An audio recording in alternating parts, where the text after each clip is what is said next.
Okay, so, you know, my life is crazy. Today is the 11/11 portal, and I woke up this week saying I was gonna attack all my goals. I was gonna go out Monday, Tuesday, Wednesday to try to cultivate my social life and not be a hermit. And you know what? I told myself I was gonna go to Home Depot. I like to go to Home Depot around the holidays. And I wanted to look at plants. I wanted to really look at plants and just enjoy myself walking around Home Depot and see if they have more lights for my house. And I get into a car accident. Yeah. A really stupid car accident. Nothing fatal, nothing crazy, nothing damaging. It just really it was so stupid because they were going slow. I wasn't speeding, but we collided. We collided. And these people were so nice. They took my car to a shop, paid for it right then and there. Didn't have to call insurance or nothing. And he brought me back home. Here I am at home. And I'm just like, I was going to go to Italy's after, or however you say it, Eatsies, because I heard that's a good place to go if you're a socialite in Dallas. Single socialite.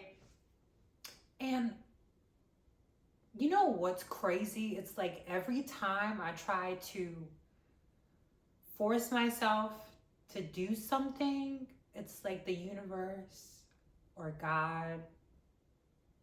I feel like the universe and God brought me back home. They were literally like, no, go home. I just don't understand. I don't understand. Like, yes, I was tired, but I feel like I'm always gonna be tired, but no, today I am tired. I really need to be with my body right now. But these people were so nice, and this man was so nice. He knew the owners of a body shop. Body shop was around the corner. Paid for it. That was it, and it just, I don't know. I just feel like every time I try to go out intentionally to meet people, the universe is like, nope, that's not the way you do it. You're supposed to be working on yourself. Let the people come to you. You don't have to go out to them. And they're like, nope, bring her home. Tell her to go home. Now here I am at home.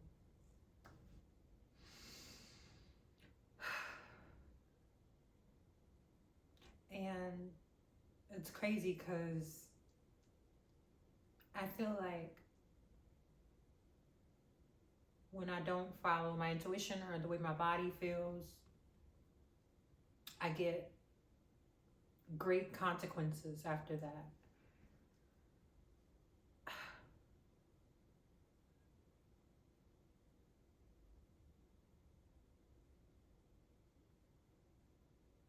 I honestly feel like God just wants me to be locked up in this apartment and just go crazy with being creative as I can and building up myself to be the best version of myself. And he don't want me to worry about anything else. Everything else, he's like, I got it. Or she's like, I got it. I don't know if it's a he or she. I don't know. But everything else is like, I got it.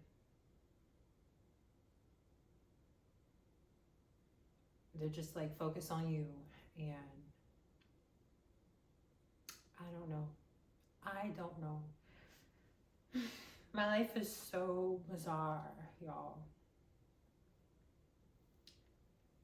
I want to put things in words, but I don't know how to.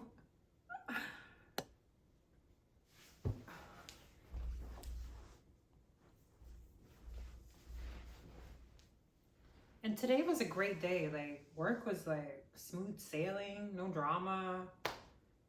Half of the people didn't show up, which was great. It was like way quieter than usual, but not that quiet. And it didn't feel like they didn't have all this yucky feeling in in the office, and I got home on time. Everything was good up until the car accident. But these people were so nice. They were so chill. And he said he knew the guy who owned the body shop from church. And I was like, wow, maybe I should go to church. If I meet people like this, like, oh my God, could you imagine who I could call up if I'm in trouble or something? I'm like, wow. But you know, I was doing the whole church thing when I got to Dallas, and I didn't really find any churches I connected with. And the ones I did, like, oh my God, they're not like around the corner. So I have to like wake up on a Sunday, drive there. But that feels like a lot of effort too. And I feel like things I love to do should be easy. Like I should love doing it. I shouldn't have to be like, oh, I'm gonna wake up, I'm gonna go to church to meet all these great people. Like it shouldn't feel like a chore. Like going out, I wanted to go to the Home Depot, not in the suburbs, but the one in the city, which was 17 minutes away. I knew there would be traffic.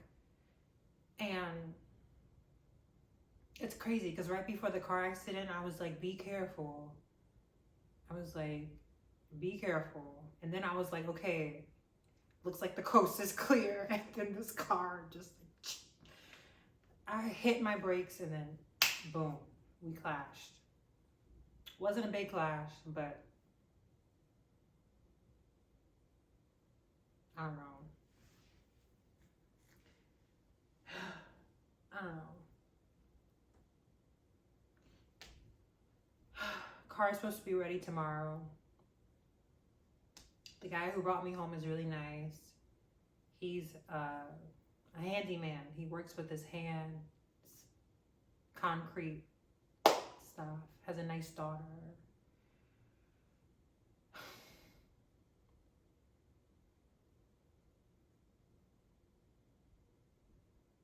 You know, I think this was a lesson for me not to stop chasing. I'm so confused about what not chasing means because I can't just stay in my house. I'm not going to get anywhere like that. So I have to intentionally go out, which feels like chasing to me. Only person that's going to knock on my door is DoorDash, the leasing office, maintenance man, maybe even the mailman. But I think this was a lesson to me of protection. This car incident was very intentional. The guy who drove me home, he was playing like this Jesus music the whole time. It was very, very like pure, very loving energy. Very like, I didn't feel, you know, I would never ride in a car with a stranger, right? But I felt completely safe. Like I knew this man wasn't gonna hurt me. Like I just knew it. Like I had this inner knowing, like this man is really sorry. I knew he wasn't gonna hurt me. Like I just had the feeling like I could trust this guy. And I had never feel that about the male species ever. Ever, ever, ever. But this time I did, which was a surprise to me. And I think it was a lesson to me to show me that, you know, I need to look at people's character and